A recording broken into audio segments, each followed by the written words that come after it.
Hello friends, welcome to Defence Matrix. तो जैसे कि हम जानते हैं, चाइना द्वारा काफ़ी तेज़ी दिखाई जा रही है फ्यूचरिस्टिक फाइटर प्लेटफॉर्म डेवलपमेंट को लेकर।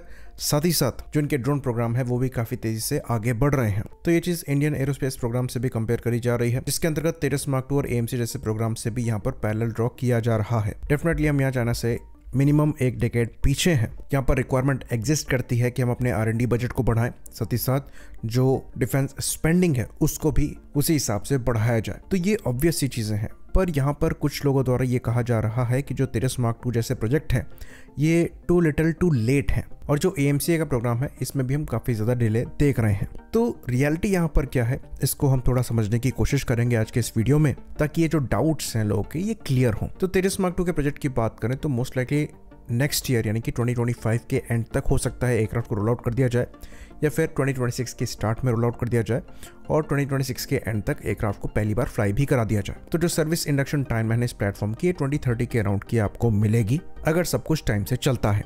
तो 2030 में एक एडवांस 4.5 जेन प्लेटफॉर्म को ऑपरेट करना क्या आउटडेटेड होगा जब चाइना द्वारा 6th generation fighter platform operate किए जा रहे हैं? तो ऐसा बिल्कुल भी नहीं है। तो यूएस द्वारा F-22 रैप्टर को 2005 से ही सर्विस में ऑपरेट किया जा रहा है। तो 5th जनरेशन फाइटर प्लेटफॉर्म लगभग हम लोग 20 साल से यूज कर रहे हैं, पर इसका मतलब ये नहीं है कि जो 4.5 जेन प्लेटफॉर्म है उनका यूसेज बंद हो गया है। इवन जो एडवांस 4.5 जेन प्लेटफॉर्म है उनके ऑर्डर्स आज भी दिए जा रहे हैं, और ये प्लेटफॉर्म आने वाले 20 से 40 साल तक यूज किए जाएंगे। यहाँ पर आपको बड़े बदलाव तब तक नहीं मिलेंगे जब तक प्रोपल्शन टेक्नोलॉजी में बड़े चेंजेस नहीं आ जाते, क्योंकि जो आजकल एडवांसमेंट हो रहे हैं ये मेनली एवियोनिक्स को लेकर हो रहे हैं, और जो मॉडर्न प्लेटफॉर्म्स हैं इनको मॉड्यूलर ही बनाया जा रहा है ताकि जो नए एवियोनिक्स अपग्रेड हैं उनको करने में आसानी हो। तो इस सीरीज में आपको ज़्यादा बड़े चेंजेस नहीं दिखेंगे, और जैसा कि हमने कहा ये आने वाले 30 से 40 साल भी सर्विस में रहेंगे, और ये पैरेलल में सर्व करेंगे 5th जेन और 6th जेन फाइटर प्लेटफॉर्म के साथ, क्योंकि ये आपके मेन वर्कहॉर्स प्लेटफॉर्म होंगे। जो 5th जेन और 6th जेन प्लेटफॉर्म है उनको स्पेसिफिक रोल्स के लिए इस्तेमाल किया जाता है, और क्योंकि उनका ऑपरेटिंग कॉस्ट इतना ज़्यादा होता है इसलिए खाली उन्हीं को ऑपरेट करना सस्टेनेबल है ही नहीं।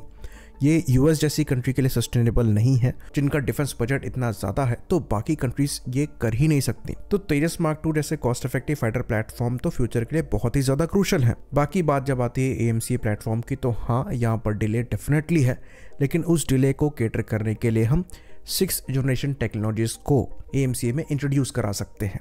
तो ये चीज़ हमने जब Chinese 6th generation fighter platform को डिस्कस किया था तब डिस्कस किया था कि मेनली जो 6th जनरेशन टेक्नोलॉजी है ये एवियोनिक्स और प्रोपल्शन सिस्टम को लेकर है। स्टेल्थ आपका 5th जनरेशन में ही आ गया है। इवन जो F-35 है उसको खुद 5+ जनरेशन का फाइटर प्लेटफॉर्म बताया जाता है।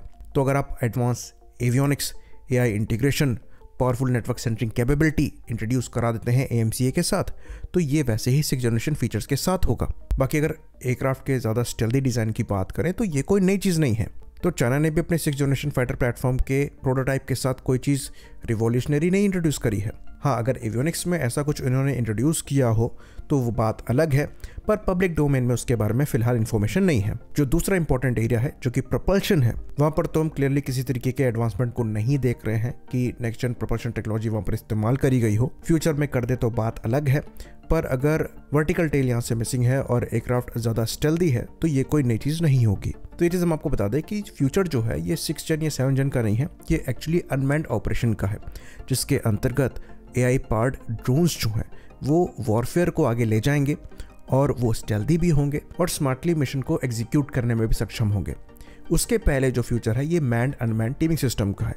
अब यहाँ पर जो मैन्ड प्लेटफॉर्म है ये आपका 4.5 जेन या फिर 5th जेन प्लेटफॉर्म भी हो सकता है। तो कैट्स सिस्टम के साथ हम इसी चीज़ पर काम कर रहे हैं, और अगर ये चीज़ हम मास्टर कर पाते हैं तो हम प्रॉपर कैपेबिलिटी बिल्डअप कर पाएंगे चाइना की फ्यूचरिस्टिक कैपेबिलिटीज़ के अगेंस्ट में। तो जो डोमेस्टिक प्रोग्राम चल रहे हैं उनको बंद करके हम अपने पैर पे कुल्हाड़ी ही मारेंगे।